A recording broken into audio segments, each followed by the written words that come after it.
मनुष्यों में गुणसूत्रों की कुल संख्या 46 होती है। 46 का मतलब ये हुआ 23 जोड़ा गुणसूत्र होते हैं। और चूँकि मनुष्यों में लैंगिक विभिन्नता पाई जाती है, सेक्सुअल डायमॉर्फिज्म होता है। सेक्सुअल डायमॉर्फिज्म का मतलब ये दो भिन्न लिंग वाले सदस्य इसमें होते हैं। तो मनुष्यों में एक लिंग पुरुष का बनता है, एक स्त्री का बनता है। लेकिन दोनों ही लिंग में, दोनों ही सेक्सेस में, दोनों ही सदस्यों में कुल गुणसूत्रों की संख्या 46 या फिर 23 जोड़ा होती है। इनमें इन 46 गुणसूत्रों का जो अरेंजमेंट है या जो विन्यास है वो दो प्रकार का होता है। पुरुषों में ये विन्यास 44 प्लस XY होता है, या फिर अगर इसको जोड़े में लिखें तो 22 प्लस XY होता है। आपको 44A के रूप में भी ये विन्यास किन्हीं किताबों में मिलेगा। 44A प्लस XY या 22A plus XY। A stands for autosomes. A जो है ऑटोसोम को प्रदर्शित करेगा।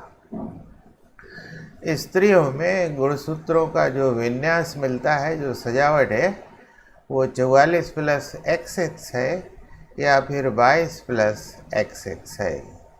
तो जो दो अरेंजमेंट है दो कैटेगरीज में, एक कैटेगरी में 44 गुणसूत्र आ रहे, दूसरे जो 45 और 46 गुणसूत्र है, पुरुषों में इसको XY से प्रदर्शित किया गया है और स्त्रियों में ये XX से प्रदर्शित किया गया है। तो जो ये 44 गुणसूत्र है या 22 जोड़े गुणसूत्र हैं, ये दैहिक गुणसूत्र कहलाते हैं। इनको ऑटोसोम्स कहते हैं। इन्हीं के सोमैटिक क्रोमोसोम्स कहते हैं। ये होमोलॉगस क्रोमोसोम्स भी कहलाते हैं। पुरुष और स्त्री में ये समान प्रकार के हैं, लेकिन जो 45 और 46वां क्रोमोसोम्स है, गुणसूत्र है, पुरुषों में ये XY से प्रदर्शित होता है और स्त्रियों में ये XX से प्रदर्शित होता है। ये एक जोड़ी जो गुणसूत्र है ये लिंगी गुणसूत्र कहलाता है। इनको सेक्स क्रोमोसोम्स कहते हैं। कारण इसलिए इसको सेक्स क्रोमोसोम्स कहते हैं क्योंकि इन क्रोमोसोम पर वे जीन उपस्थित है जो संतानों में लैंगिक विभिन्नता उत्पन्न करते हैं या जो संतानों में लैंगिक विभिन्नता के लिए उत्तरदायी होते हैं। इसलिए इनको लिंगी गुणसूत्र कहते हैं। इन पर उपस्थित जीन के आधार पर जो ऑफस्प्रिंग्स है या फिर जो संतति पीढ़ी है, उसमें सेक्स यानी लिंग का निर्धारण होता है कि फिर हमारा ऑफस्प्रिंग्स जो है वो पुत्र है अथवा पुत्री है। लेकिन इस लिंगी गुणसूत्र पर कुछ दैहिक प्रभाव वाले जीन भी उपस्थित होते हैं। ये दैहिक प्रभाव वाले जीन इन लिंगी गुणसूत्र पर उपस्थित है, इसलिए इन जीन को लिंग सहलग्न जीन कहते हैं और इनके लक्षण को लिंग सहलग्न लक्षण कहते हैं। अब लक्षण दो प्रकार के हैं। क्या ये लक्षण हमारे ऑफस्प्रिंग्स में या फिर ये हमारे संतति पीढ़ी के लिए लाभदायक है या फिर हानिकारक है? यदि ये लाभदायक है तो वाह वाह, और अगर ये हानिकारक है तो ये रोग का कारण बनते हैं। तो मतलब ये हो गया कि उन रोगों के जीन जो इन लिंगी गुणसूत्रों पर स्थित होते हैं, लिंग सहलग्न जीन कहलाते हैं और इनके कारण जो रोग उत्पन्न होता है वो लिंग सहलग्न रोग कहलाता है। इसके पहले के वीडियो में आप कलर ब्लाइंडनेस यानी वर्णांधता का रोग पढ़े हैं। आज इस वीडियो में आपको हीमोफीलिया ऐसे ही रोग के बारे में बताया जाएगा। अब प्रश्न ये उठता है कि हीमोफीलिया रोग है क्या? ये एक जन्मजात रोग है। इसमें मनुष्य में रक्त का थक्का देर से जमता है। आमतौर से मनुष्यों में कटपीट जाने पर जो रक्तस्राव होता है वो 2 से 4 मिनट के अंदर जम जाता है, लेकिन इस रोग में रक्त का थक्का 30 मिनट से लेकर के 24 घंटे तक होता है। इन 30 मिनट के बाद 24 घंटे तक के टाइम में रक्त का थक्का जमता है। स्थिति साफ है कि ऐसी स्थिति में मनुष्य की मृत्यु निश्चित है। तो फिर ऐसा क्या है कि रक्त का थक्का नहीं जमता? मनुष्य में रक्त का थक्का जमने के जो कारक हैं उनकी कुल संख्या 13 है। इन कारकों की उपस्थिति में प्लेटलेट्स के साथ रक्त का थक्का जमने की प्रक्रिया चलती है। लेकिन अगर रक्त का थक्का नहीं जमता है तो इसका मतलब ये है कि थक्का जमने के लिए जो उत्तरदायी कारक है वो अनुपस्थित है। तो इन्हीं उत्तरदायी कारकों की अनुपस्थिति के आधार पर हीमोफीलिया रोग 3 प्रकार का होता है।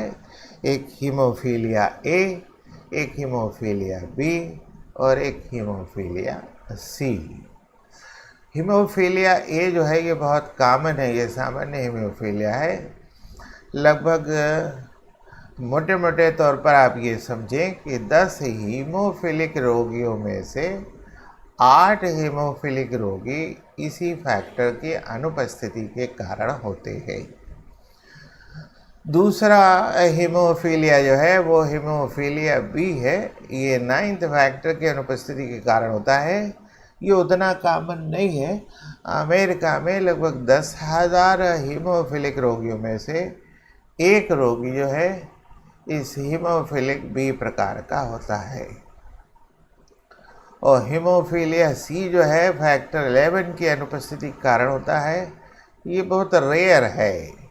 ये लगभग 10 लाख लोगों में से हीमोफिलिक व्यक्तियों में से, ये अमेरिका की रिपोर्ट है, 10 लाख हीमोफिलिक व्यक्तियों में से केवल एक व्यक्ति इस रोग से ग्रसित पाया जा सकता है। अब समस्या ये है कि चूंकि ये जन्मजात रोग है, जन्मजात रोग होने का मतलब ये हुआ कि फिर यह रोग अपनी संतति पीढ़ी में भी जाएगा। तो संतति पीढ़ी में जो संतानें प्राप्त होंगी उन संतानों में कौन सी संतान किस स्थिति में इस रोग को प्रदर्शित करेगी। इसके पहले आपने ये पढ़ा कि इस रोग का जो जीन होता है, कलर ब्लाइंडनेस में भी पढ़ा कि इस रोग का जीन जो है वो X गुणसूत्र पर उपस्थित होता है। यह अप्रभावी है। इस रोग का जीन X गुणसूत्र पर होता है, यह अप्रभावी है। अब X क्रोमोसोम ये स्त्रियों में भी है और पुरुष में भी है। अंतर सिर्फ ये है कि जो लिंगी गुणसूत्र है दोनों में, पुरुष और स्त्री में, तो पुरुष में लिंगी गुणसूत्र में केवल एक X है और स्त्रियों में 2 X है। तो इसका मतलब ये हो गया कि इस रोग का जीन पुरुष में भी है, हो सकता है और स्त्री में भी हो सकता है। तो अगर पुरुष में है तो पुरुष की 2 स्थितियां मिलती है। अगर पुरुष के X क्रोमोसोम पर इस रोग का जीन है तो वो पुरुष जो है हीमोफिलिक होगा, यानी रोगी होगा। लेकिन अगर पुरुष के X क्रोमोसोम पर इस रोग का जीन अनुपस्थित है, नहीं है, तो वो रोगी नहीं होगा, वो पुरुष नॉर्मल होगा, सामान्य होगा। स्त्रियों में 3 अवस्थाएं हैं। एक अवस्था ये है कि इस रोग का जीन उसके किसी भी X पर न हो, इस रोग का जीन उसके दोनों X में से किसी भी X पर न हो। दूसरी अवस्था यह है कि इस रोग का जीन उनके दोनों X में से एक X पर उपस्थित हो। और तीसरी अवस्था यह है कि इस रोग का जीन उनके दोनों X क्रोमोसोम्स पर हो।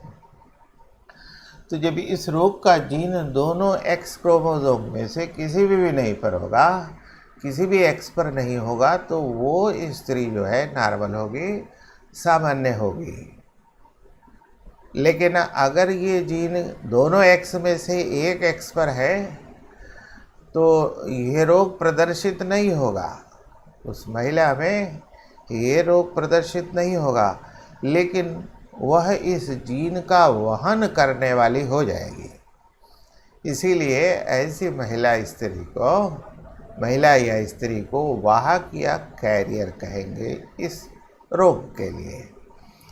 और तीसरी स्थिति ये है कि जब उसके दोनों एक्स पर इस रोग का जीन उपस्थित है तो फिर वो महिला जो होगी रोगी होगी, यानी हीमोफिलिक होगी। अब एक बात समझने की यहाँ ये है कि एक्स क्रोमोसोम्स की संख्या जो है पिता में 1 है, माता में 2 है। जब लिंग का निर्धारण संतति पीढ़ियों में होता है तो लैंगिक जनन की प्रक्रिया में गैमेटोजेनेसिस की क्रिया होती है, युग्मक निर्माण होते हैं, फिर सिनगैमी होता है, युग्मकों का संलयन होता है, फिर जाकर के हमें जायगोट मिलते हैं जो कि भ्रूण और फिर नवजात शिशु का निर्माण करता है। तो इस गैमेटोजेनेसिस की क्रिया में जो सेल डिवीज़न होता है, उस सेल डिवीज़न में क्रॉसिंग और काइज़मेटा फॉर्मेशन चलते हैं। तो फिर जो पुरुष का एक्स है वो पुत्रियों में जाता है और महिला का जो एक्स क्रोमोसोम है वो पुत्रों में आता है। ठीक है। तो यदि पुरुष रोगी है, हीमोफिलिक है, तो इसके जीन पुत्रियों में जाएंगे। यदि पुरुष हीमोफिलिक है तो इसके जीन पुत्रियों में जाएंगे। और अगर महिला इस रोग के जीन का वहन करती है या फिर रोगी है, या तो वो कैरियर है या फिर हीमोफिलिक है, तो उसका एक्स जो है वो पुत्र में आएगा। उसका एक्स जो है वो पुत्र में आएगा। इसका मतलब ये हुआ कि पुत्रों में ये रोग माता के कारण आएगा, जबकि पुत्रियों में यह रोग जो है माता और पिता दोनों के कारण आएंगे।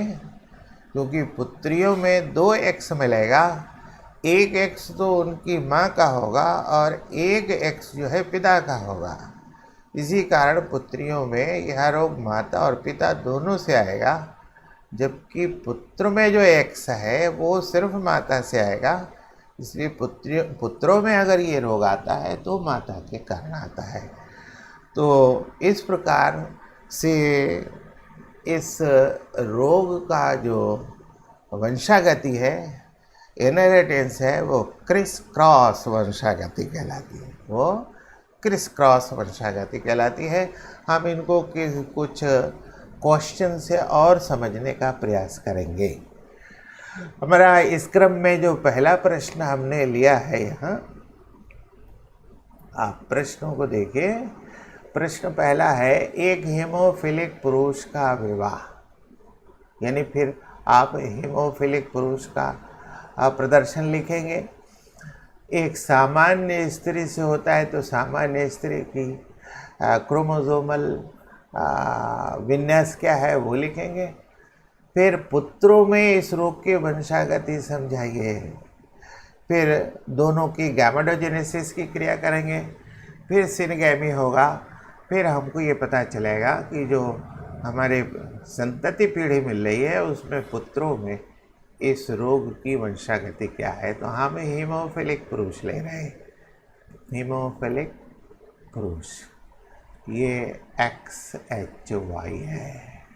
XY ये पुरुष के लिए हो गया लिंगी गुणसूत्र, और H जो ये हीमोफीलिया के लिए हो गया। ये X की raise to the power H है, यानी इस रोग का जीन एक्स पर उपस्थित है। ये हो गया हीमोफिलिक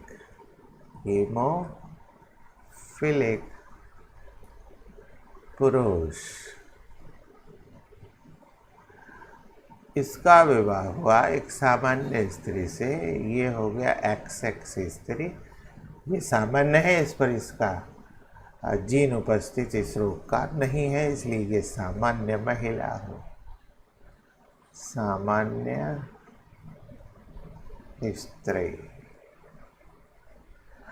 अब इसमें इस रोग की वंशागति क्या होगी, इसके लिए हम पनेट स्क्वायर डायग्राम का सहारा लेंगे। ये हमारा पनेट स्क्वायर डायग्राम है। ये आप जो है पढ़ते हैं वंशागति में।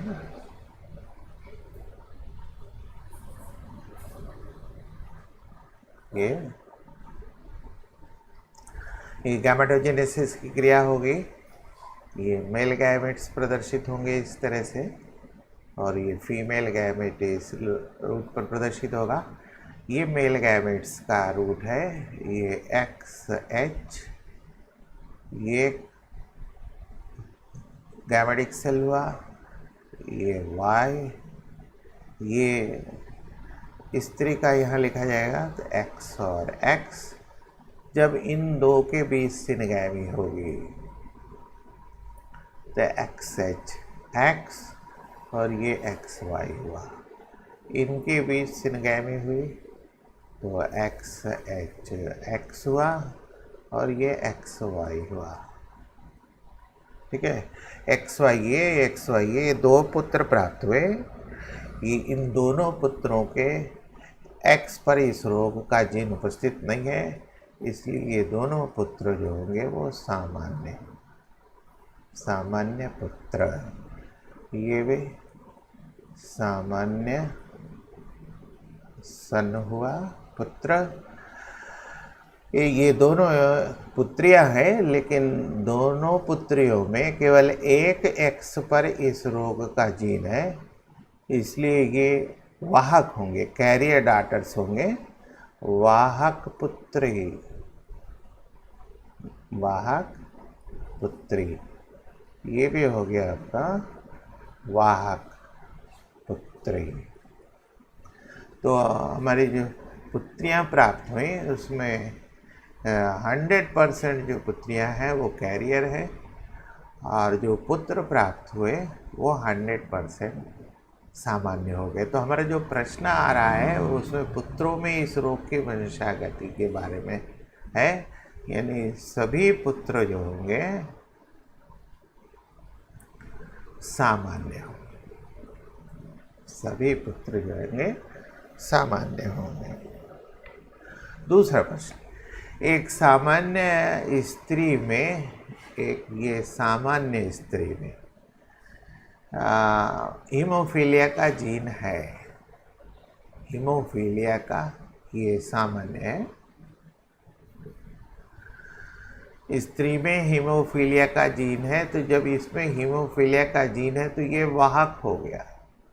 ये स्त्री जो हो गई वो वाहक होगी, तो उनकी संतानों में इस रोग की वंशागति समझाइए। एक सामान्य स्त्री का विवाह,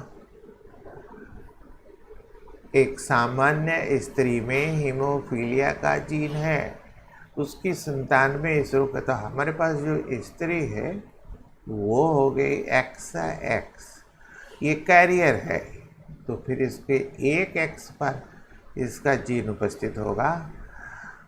अब यदि एक सामान्य पुरुष से इसका विवाह होता है तो सामान्य पुरुष XY हो गया।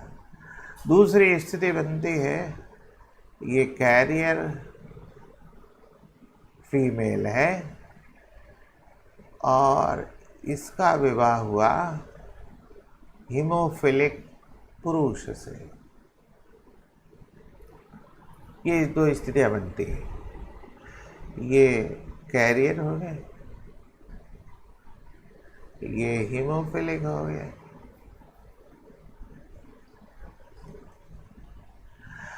ये भी कैरियर हुई प्रश्न के हिसाब से।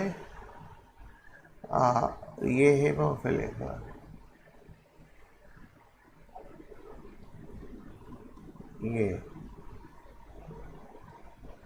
ये है पुरुष नॉर्मल। अब जो स्थितियां इसमें मिलेंगी तो 3, उसकी क्या स्थिति होगी उसको समझिए इस पनेट डायग्राम से। तो ये तो हो गए मेल गैमेट्स, ये हो गए फीमेल गैमेट्स। तो मेल गैमेट्स में आगे आपके दोनों नॉर्मल है तो XY, ये कैरियर है तो XH और X। सिनगैमी के बाद हमको मिलेगा XHX और यहाँ मिलेगा XHY, यहाँ मिलेगा XX और यहाँ मिलेगा XY। यानी जो पुत्रियां हैं उनमें से एक पुत्री जो है वाहक है, ये वाहक पुत्री है, और एक पुत्री जो है वो सामान्य पुत्री है। मतलब 50% जो पुत्रियां हैं, पुत्रियां वो वाहक हो गई, कैरियर। और ये 2 पुत्र मिले, एक पर इस रोग का जीन है, इसलिए ये हीमोफिलिक हो गया, हीमोफिलिक पुत्र, और ये सामान्य पुत्र हो गया। मतलब ये हो गया कि 50% जो है वो पुत्र हीमोफिलिक हो गए, हीमोफिलिक। दूसरी संभावना में क्या है, पनेट डायग्राम देखिए, पनेट डायग्राम, ये पनेट डायग्राम की स्थिति है। ये मेल गैमेट्स हो गए, ये फीमेल गैमेट्स हो गए।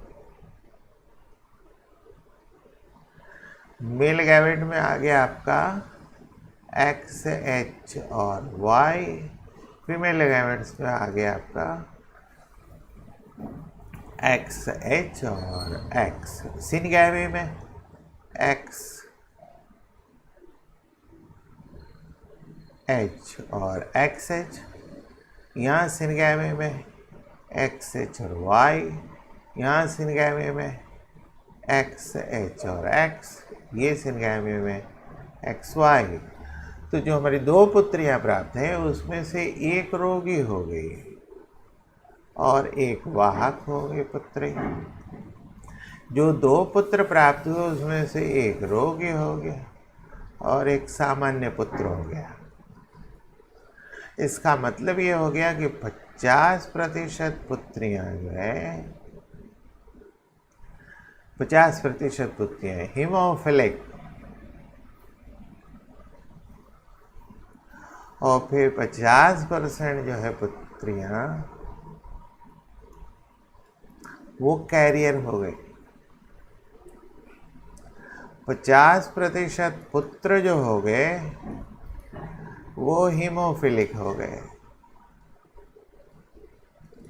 और 50% पुत्र जो हो गए वो नॉर्मल हो गए, नॉर्मल मतलब सामान्य हो गए, उस पर इस रोग के जीन नहीं पाए। फिर अगले प्रश्न में आप आइए कि हीमोफीलिया के रोगी की पुत्री का विवाह। एक हीमोफीलिया के रोगी की पुत्री का विवाह, यानी ये जो पुत्री आ रही है ये हीमोफीलिया के रोगी से आ रही है, यानी हीमोफीलिया का रोगी फिर हो गया XHY। तो इसका X जो है वो पुत्री में जाएगा और एक X जो है माता से आएगा। तो ये जो पुत्री हो गई ये वाहक हो गई, यानी XHX, ये वाहक पुत्री हो गई, कैरियर। इसका विवाह एक सामान्य पुरुष से हुआ, ये हो गया XY, सामान्य।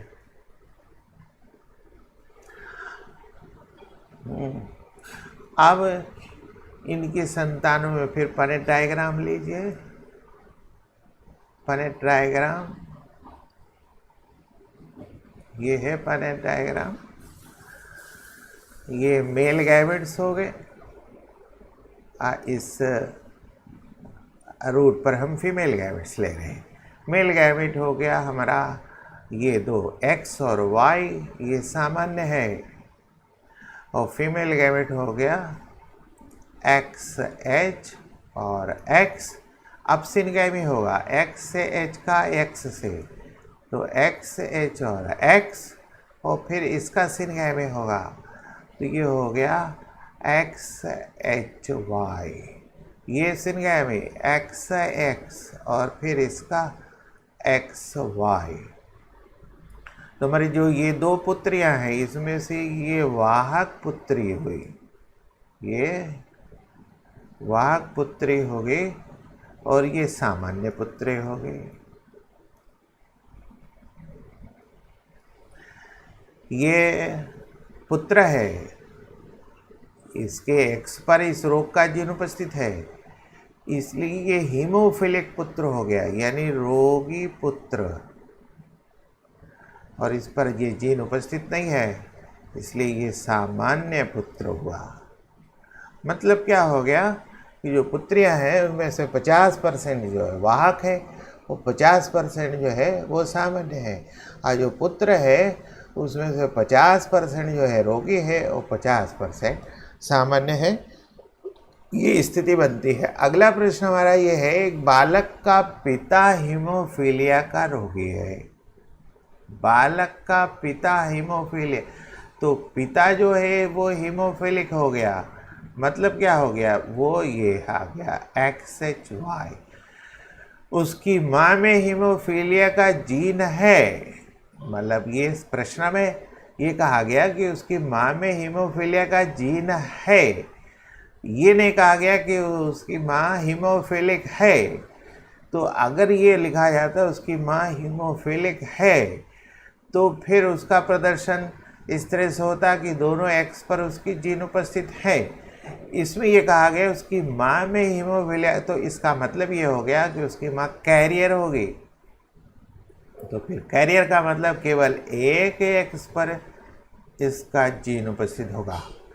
तो उस बालक के ग्रसित होने की कितनी संभावना होगी, तो हम इसका भी वंशागति लें XHY। ये बालक का पिता हीमोफीलिया का रोगी है, तो बालक के पिता, तो बालक का जो हमारा लिंगी गुणसूत्र आएगा, तो चूंकि ये बालक है इसलिए XY आएगा, लेकिन ये इसका X माता से आएगा। तो माता से आने का मतलब ये हो गया कि अगर ये माता जो है हीमोफिलिक होती तो निश्चित रूप से ये बालक जो है हीमोफिलिक होता है ना। 50% इसके संभावना बनती है, 50% संभावना नहीं बनती है। तो अगर 50% संभावना बना करके हम चले कि ये इसका कैरियर यहाँ आया, तो ये बालक हो गया आपका हीमोफिलिक।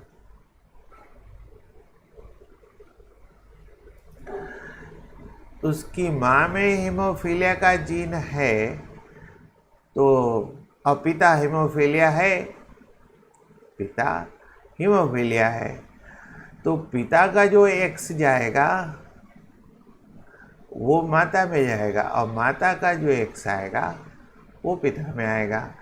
तो अब जो है बालक के ग्रसित होने की संभावना क्या है, अब ये निर्भर करेगा कि उसका विवाह किस महिला से होता है। हम यहाँ 3 स्थितियाँ बनती है, एक सामान्य महिला से, सामान्य हो गया, एक कैरियर महिला से, तो XH हो गया कैरियर, और एक हीमोफिलिक हो गया XH, ये हीमोफिलिक हो गया। तो हम इन तीनों पर जो है पनेट डायग्राम से प्राप्त करेंगे कि किस प्रकार का बालक में इस रोग के होने की संभावना आती है। हम्म, तो तब ये पता चलेगा कि उसकी वंशागति क्या है, उस बालक के ग्रसित होने की कितनी प्रतिशत संभावना है। तो सिर्फ इस प्रश्न से हम ये प्राप्त कर लेंगे कि ऐसी स्थिति में 50% इस बालक के इस रोग से ग्रसित होने की संभावना बनती है। तो ऐसे प्रश्न हमारे नीट में बहुत सारे पूछे जाते हैं। तो नीट में ऐसे प्रश्नों को हल करने का तरीका यह है कि आप ज़्यादा से ज़्यादा उन प्रश्नों की प्रैक्टिस कीजिए, और प्रैक्टिस करने के बाद जो है आप उस स्थिति में आ जाएंगे कि हमारे प्रश्न किस प्रकार से चलेंगे, उनका हल किस प्रकार से। हमने कुछ प्रश्न यहाँ लिया है, उन प्रश्नों को समझने की कोशिश कीजिए। पहला प्रश्न इसमें है, which of the following is a sex linked inheritance. TB है, रैकेट्स है, हीमोफीलिया है, नाइट ब्लाइंडनेस। तो हीमोफीलिया जो है वो सेक्स लिंक्ड इनहेरिटेंस यानी ये लिंग सहलग्न रोग है। विच, दूसरा प्रश्न है, which disease is genetically linked.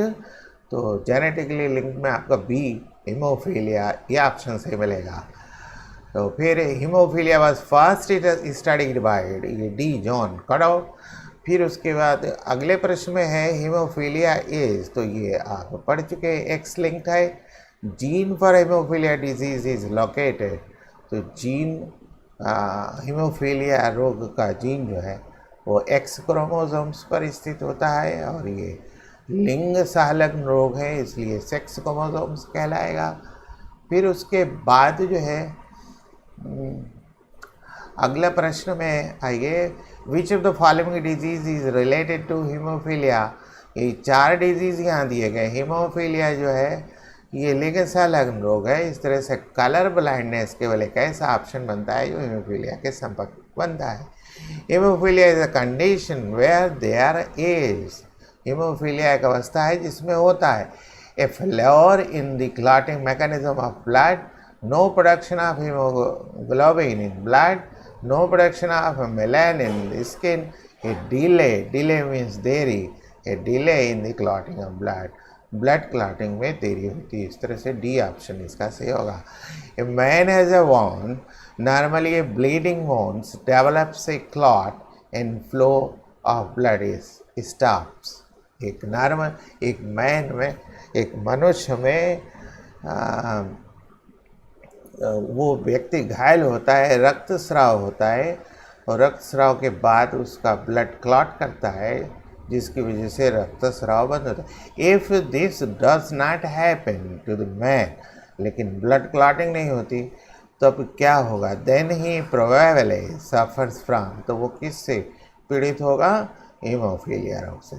Haemophilia is a genetically disorder which causes blindness, loss of hemoglobin, rheumatism, non-clotting of blood, non-clotting of blood, इसीलिए the most common type of hemophilia हमने आपको बताया कि हीमोफीलिया ए जो है, जो कि अर्थ factor की कमी से होता है, ये मोस्ट कॉमन है। A phenotypically normal couple, phenotypically normal, phenotype जो है नॉर्मल है, couple has 2 normal daughters, 2 normal daughters, 2 normal सामान्य पुत्रियां हैं, and a son affected with haemophilia. What is the probability that both the daughters are heterozygous carriers. अब देखिए, फिनोटाइपिकली normal couple है, तो जो पुरुष होगा वो सामान्य होगा, लेकिन फेनोटाइपिकली नॉर्मल कपल का मतलब जो महिला होगी वो कैरियर होगी। इसलिए फिर इसमें पूछा गया, what is the probability of both the daughters are heterozygous carrier. तो डॉटर जो है उसका जो एक्स आएगा वो किससे आएगा, पुरुष से आएगा, वो नॉर्मल है, इसलिए 0% चांस होंगे उनके डॉटर्स के। फिर अगला प्रश्न है, हीमोफीलिया इज कास्ड बाय, तो इनके जो X chromosomes in male Y chromosomes in male, X chromosomes in female, X chromosome in both and male and female, क्योंकि X पर ये स्थित है. Hemophilia is most likely to originate as a result of, तो ये mutation होता है X chromosomes का, a gene mutation in the X chromosome. ये ऑप्शन ए सही होगा. It is well known that Queen Victoria of England was a carrier of hemophilia. Since this is an X-linked disease, it can be predicted that first, all of her sons would have disease, all her daughters would have been carriers. Her father must definitely have had hemophilia, and hemophilia would have occurred in more of her male and her female descendants. ये स्थिति है. Haemophilia is more commonly seen in human male than in female because, क्यों males में female की ज़्यादा से ज़्यादा. A greater proportion of girls die in fact. This disease is due to X linked recessive mutation की वजह से ऐसा होता है. फिर कहा गया गिवन एज दिया जाता है, ये जो है एक्स अंडरलाइन जो किया, ये is the chromosome with gene for haemophilia. X underline जो है ये हेमोफीलिया का जीन है जो एक्स पर उपस्थित है. X is the chromosome with gene for normal blood clotting. Which of the following individual carrier जिसमें एक एक्स पर ये जीन उपस्थित होगा. A female children of a hemophilic man and carrier woman are likely to be a female children का मतलब पुत्री of a hemophilic man, एक hemophilic व्यक्ति है, and carrier woman are likely to be, जो पुत्री होगा उसका एक एक्स जो है माता से आएगा, एक एक्स जो है पिता से आएगा. तो चूँकि माता का एक एक्स फ्री है इस जीन से, एक एक्स पर है, इसका मतलब हाफ हीमोफिलिक होंगे और हाफ कैरियर होंगे. फिर उसके बाद है ए हीमोफिलिक मैन, एक व्यक्ति जो कि हीमोफिलिक है, इसका मतलब उसके एक्स पर ये जीन उपस्थित है. मैरिज, उसका विवाह होता है.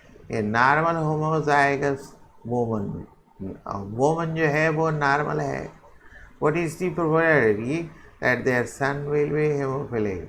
तो जो पुत्र में एक्स आता है वो माता से आता है और माता में ये रोग नहीं है, इसलिए पुत्र 0% होंगे, इस रोग के लिए होंगे. फिर उसमें अगला प्रश्न है सीता's फादर, सीता के पिता हैज़ हीमोफीलिया. सीता के पिता जो है वो हीमोफिलिक थे. इसका मतलब ये हो गया कि सीता में जो एक्स क्रोमोसोम पिता से आएगा उस पर ये रोग होगा. And X link recessive but her husband does not. लेकिन सीता का विवाह ऐसे पुरुष से होता है जो कि सामान्य है. तो what is the chance that her son will have the disease. तो उसके पुत्रों में इस डिजीज़ के होने के क्या चांस है. तो पुत्र में जो एक्स आता है वो माता से आएगा. और यहाँ कहा गया कि सीता फादर है हीमोफिलिक, सीता कैरियर है, सीता कैरियर है. तो पुत्र में जो एक्स आएगा वो माता से आएगा और माता यहाँ कैरियर है. तो जब कैरियर है तो 50% उसकी डिजीज़ होने की संभावना है. तो 50% पर जो हो जाएगा. If Sita has a daughter, यदि सीता की को एक पुत्री प्राप्त होती है, व्हाट इज़ द चांस. तो पुत्री में जो एक्स आएगा वो एक पिता से आएगा, एक माता से आएगा. पहले के प्रश्न में देखिए सन में जो एक्स आएगा वो माता से आएगा. यहाँ कहा गया डॉटर के लिए, तो डॉटर में जो 2 एक्स आएंगे वो एक एक्स तो सीता से आएगा और एक एक्स जो है वो माता से आएगा। तो माता जो है वो कैरियर है यहाँ, तो फिर 50% जो है संभावना, 0% संभावना उसके पुत्र की होती है। A haemophilic man carries a carrier woman, marries a carrier woman. A haemophilic man यानी ये हो गया आपका ऐसा व्यक्ति जिसका एक्स जो है हीमोफीलिया रोग के जीन को रखता है। Percentage of daughter becoming haemophilic shall be, तो डाटर में जो एक्स आएगा वो पिता से आएगा, और पिता हीमोफिलिक है, इसका मतलब ये हो गया कि 50% चांस बनते हैं हीमोफिलिक के 50% कैरियर। अगला प्रश्न, in case of haemophilia if the carrier daughter marries a normal man then among their daughter, man जो है वो नॉर्मल है, तो फिर पुत्रियों में जो एक्स आएगा वो एक तो माता से आएगा और एक पिता से आएगा। तो in case of haemophilia if the carrier daughter, माता जो है यहाँ carrier daughter marriage a normal man, तो जो यहाँ स्त्री हो गई वो कैरियर हो गई, और नॉर्मल मैन इसमें एक्स है, एक्स पर वो जीन उपस्थित ही नहीं है, तो फिर डाटर में एक एक्स आएगा माता से, एक आएगा पिता से, तो 50% जो है दोनों के चांस बनते हैं, नॉर्मल के भी और कैरियर के भी। अगला प्रश्न है, if a certain couple shows the probability of having only half of the sons haemophilic and half of the daughters haemophilic, the parents likely to be. तो ये इस तरह से हम प्रश्नों को लेकर के चलेंगे। इन प्रश्नों को आप पढ़िए, इन प्रश्नों के जवाब देने के प्रयास कीजिए। ये प्रश्न है, if a certain couple shows the probability of having only half sons haemophilic, आधे जो पुत्र हैं वो हीमोफिलिक है,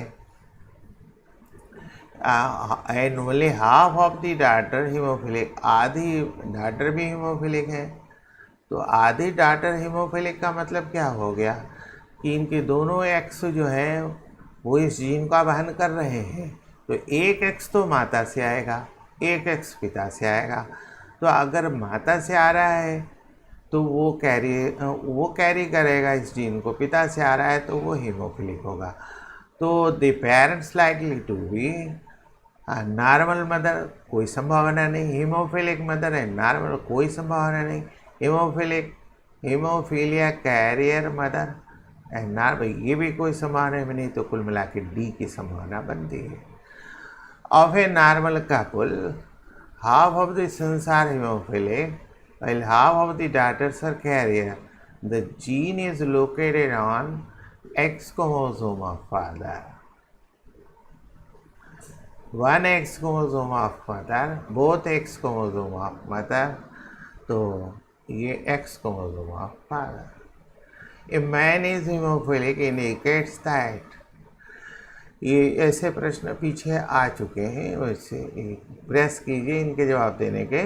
A man is hemophilic, it indicates that has a little amount of blood, is carrying a blood parasite, has inherited this condition from father, has inherited condition from mother। तो father के X पर ये है इसलिए। One child is hemophilic, sex-linked traits, whereas his fraternal twins brother is normal.